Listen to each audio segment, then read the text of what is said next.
Well, how does money measure into the patient's decision?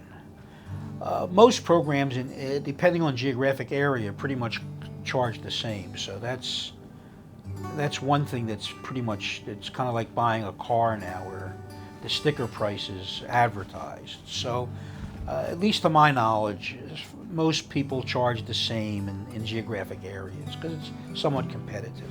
When it comes to insurance and the cost of treatment, I always begin this way. Medical care in this country is really expensive. And nobody would even question the cost of fertility care if it was covered by insurance, because nobody ever asks you what it costs to have your appendix out. You probably don't have a clue. And that's because insurance covers it. If you found out how much it costs to have your appendix out, you probably would be flabbergasted how expensive it is. Well, that's the story with fertility treatment. We consider it really expensive, and there's a lot of media hype about the costs of treatment because people have to pay for it in most cases out of pocket. People always want to know numbers.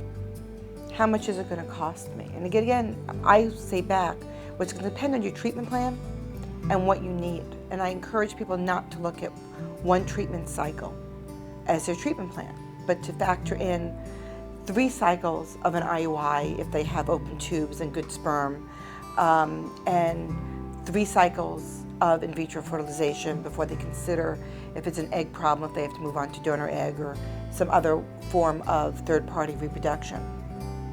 But treatment can cost anywhere from $3,000 to $5,000 for an intrauterine insemination cycle with medication, and it runs the gamut for $5,000 for cycle of in vitro fertilization, and from $5,000 for that same cycle to $10,000 at another center.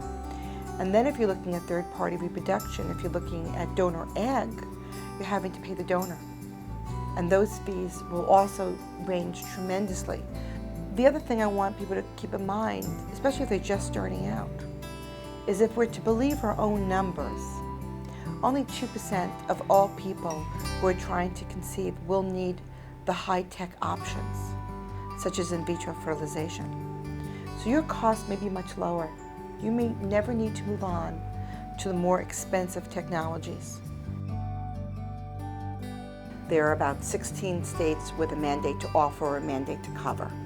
And it's kind of complicated, but all that means is that in some states, insurance companies have to offer to cover to an insurer, and then the insurer has to buy it.